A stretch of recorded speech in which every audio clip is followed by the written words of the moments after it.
Salut, c'est Trado, je suis content de vous retrouver pour la mise à jour de l'analyse technique du CAC 40 et avant de commencer, retour sur les analyses actions dont je sais que vous aimez bien le format, donc on va pas s'arrêter en si bon chemin. Et aujourd'hui, je vous propose Téléperformance qui est mon action du jour. Alors, avant de commencer, je rappelle deux choses. La première, c'est que quand j'analyse une action, je ne l'ai pas en portefeuille. Ok, cela arrive exceptionnellement que je l'ai et généralement, quand c'est le cas, j'en fais pas l'analyse, tout simplement pour éviter les conflits d'intérêts. Donc, partez du principe que quand j'analyse une action, je ne l'ai pas et que je ne rentrerai même pas dessus pour justement éviter d'avoir des conflits à ce niveau et d'avoir des soucis.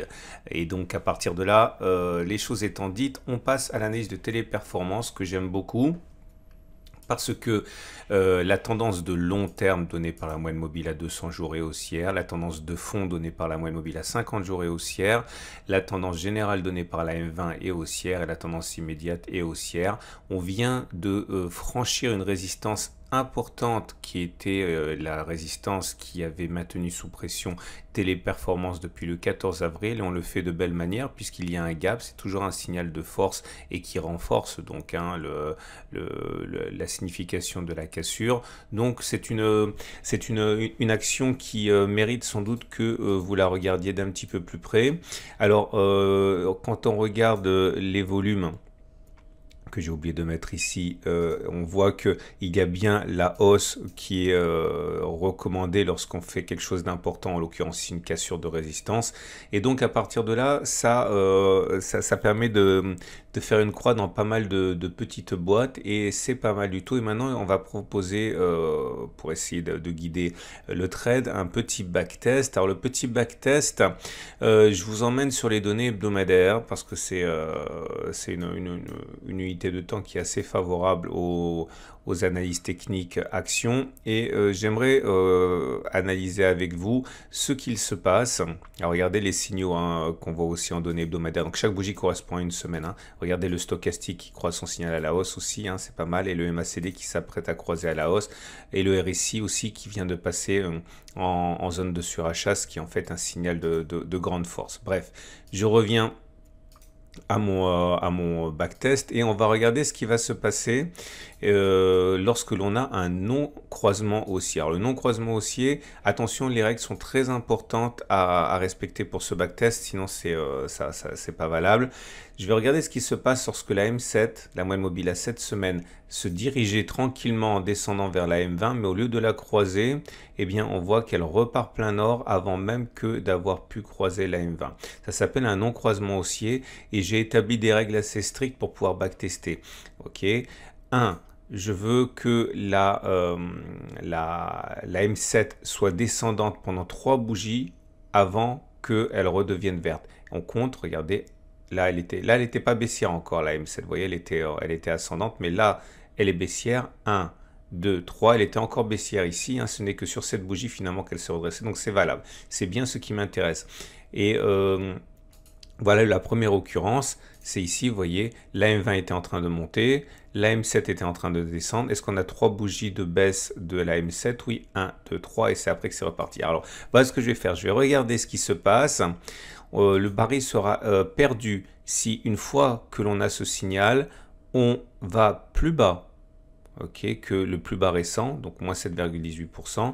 Et le pari sera gagné si au lieu de faire ça, on fait 2 fois plus. Donc clairement, il ne fallait pas faire moins 7,18. Est-ce qu'on a d'abord fait moins 7,18 ou est-ce qu'on a fait 14,36? On voit bien qu'on a d'abord fait 14,36, on a même fait beaucoup plus. Donc ici, c'est gagné. Deuxième occurrence, elle apparaît ici. Ok. Et c'est également gagné. Ça ne s'est pas joué à grand chose, mais c'est gagné. Regardez, je le détaille avec vous. La M20 était ascendante, la M7 était ascendante. On a eu 3 bougies, 1, 2, 3, pendant lesquelles la M7 était descendante. On est repassé au-dessus ici. A-t-on d'abord été touché le précédent creux, c'est-à-dire a-t-on d'abord fait moins 5,71 ou d'abord fait, attendez que je ne me trompe pas, ou d'abord fait 10,4, on a fait beaucoup plus que 10,4, puisque finalement on n'est pas redescendu en dessous de niveau, donc c'est également un succès. Le troisième succès, il est là, et je vais détailler avec vous un échec. Ok, c'est là, comme vous pouvez le voir, 3 séances consécutives où la M7 était descendante, 1, 2, 3, le signal a été donné ici. Est-ce que l'on a d'abord fait moins 8,46 ou d'abord plus 16,96. Vous voyez bien qu'on a bien fait 16,96, mais entre-temps, on est allé plus bas, donc c'est un échec de la stratégie. Là, en bleu, j'ai un exemple qui vous montre pourquoi ce n'était pas un exemple valable, parce que comme vous pouvez le voir, sur cette bougie, la M7 montait encore, sur cette bougie-là, la M7 baissait, et donc le signal a été donné. Ça aurait été un trade gagnant, mais il n'est pas considéré valable, ce backtest, puisqu'en fait, on n'a eu que 2 séances de M7 baissière. Hein. Donc ça, je n'avais pas tenu compte. Là, pour les mêmes raisons, ça n'a pas été considéré comme valable. Là, pareil, il y a une seule bougie où la M7 descendait. Et voilà les autres occurrences. Donc, je reprends un échec, un succès, un autre succès.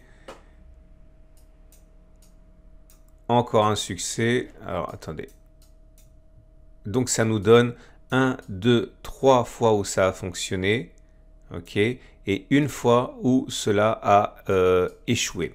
Et comme vous pouvez le voir, généralement, ça ne fonctionne pas si mal que ça. Et l'avantage surtout, c'est que non seulement ça fonctionne plus souvent que ça n'échoue, mais en plus, quand on gagne beaucoup plus que lorsqu'on perd. Puisque si j'ai simplement regardé un gain 2 fois supérieur à la perte au potentiel, mais en fait, ça fonctionne si on prend des objectifs beaucoup plus ambitieux que ça. Donc voilà ce que je pouvais vous dire par rapport à ce backtest sur Téléperformance et pourquoi c'est mon action du jour. Si votre voyage avec moi s'arrête ici, je vous invite à vous abonner à ma chaîne YouTube. Il y a des actions, des analyses tous les jours, ou alors me suivre sur Boursorama, sur Twitter, sur Facebook, pour ne louper aucune des mises à jour. Vous pouvez également visiter mon site de la Trado Academy, où je podcast les meilleurs traders que je connais, et ça sera riche d'enseignements. Si vous ne gagnez pas d'argent sur le marché, peut-être que vous aurez le déclic en écoutant les podcasts et les conseils de ces traders. Et également, vous trouverez là plein de tutoriels pour progresser.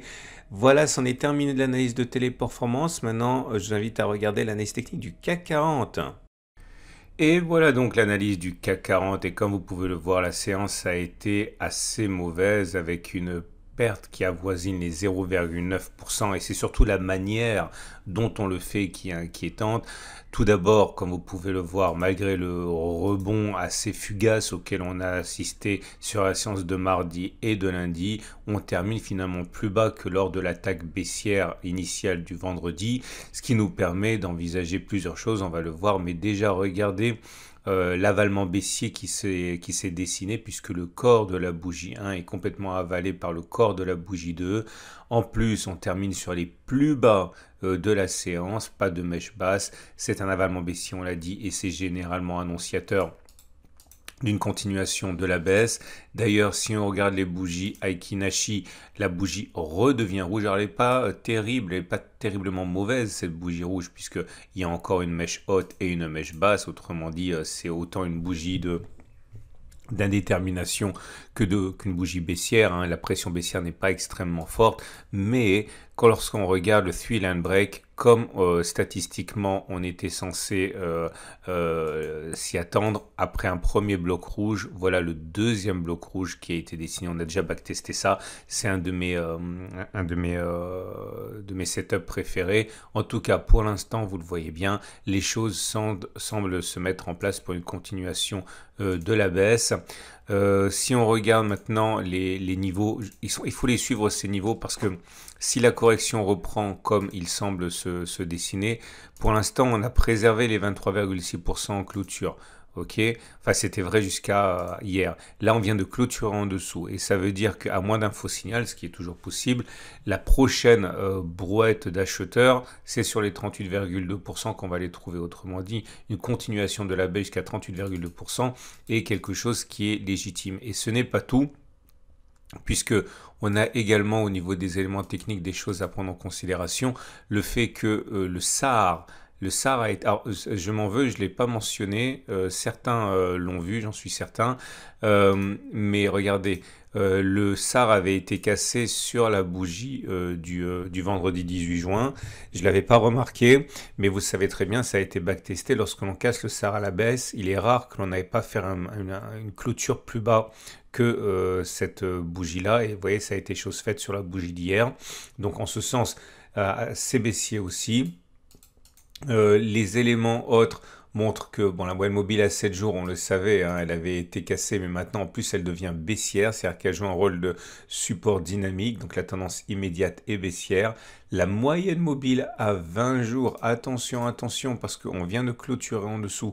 Alors, c'est pas très significatif, ça se joue pas sur grand-chose, mais en tout cas, on est bien en dessous, et donc la tendance générale haussière est cassée, on est en tendance générale neutre. Heureusement, la moyenne mobile à 50 jours pour l'instant est préservée, elle est loin, donc la tendance de fond est haussière. Par contre, les bandes de Bollinger se resserrent, se referment. Ça joue bon, c'est la fin de la tendance haussière mesurée par cet indicateur. Et attention, parce que ça aussi, hein, ça veut dire que ça joue un rôle de résistance dynamique. À noter également les indicateurs techniques qui délivrent des signaux baissiers, hein, à commencer par le RSI qui, bon, ça se joue à pas grand chose, ouais, c'est pas très significatif, on est à 49,98, on peut avoir un faux signal comme on en a eu là, mais on a déjà backtesté ça. Si on a une deuxième bougie en dessous de 50, c'est un signal qui est important de baisse. Le TRIX passe en dessous de ce signal et l'OST, le KST également. Ce sont des choses qui ont déjà été backtestées. D'ailleurs, on avait vu hein, avec les chiffres que c'était pas aussi efficace à la baisse qu'à la hausse. Et ce qui nous amène donc pour terminer bon, j'ai oublié de le dire, mais en fait, hein, vous le savez, hein, moi je suis intéressé par cette zone pour acheter. Si on y va, j'achèterai. Hein.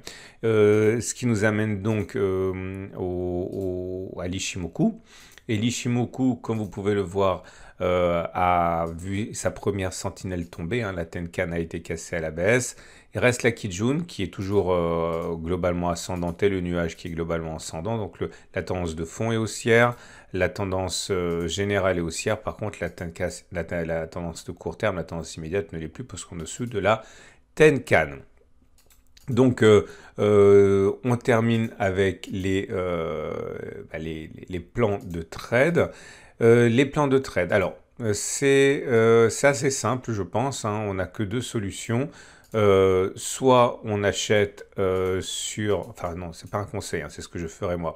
Soit j'achèterai si on vient au contact du support journalier des CMI 421 stop loss en dessous, soit j'achèterai si on passe au-dessus qu'on clôture au-dessus de la résistance journalière des 6157, 6688. Je reprends ce type de trade dans le webinaire que j'ai animé avec IG, c'était lundi, n'hésitez pas à le regarder, vous trouverez 5 exemples de trades que je fais régulièrement. Enfin, ça fait partie de ceux que je vous expose. Hein. Par contre, si on veut spéculer à la baisse, eh bien, la solution est celle que je vous ai proposée déjà il y a 3 jours, vous vous souvenez, avec la divergence baissière cassée sur le MACD. Ok, j'invite à regarder la vidéo où on avait fait ça, je crois que c'était celle de lundi. Alors, est-ce qu'on peut spéculer maintenant en mettant le stop au-dessus de la résistance journalière? C'est un peu difficile parce que ça nous donne un stop à 2,4, on va dire, un objectif à 2. Les pressions haussières risquent de se manifester des 2.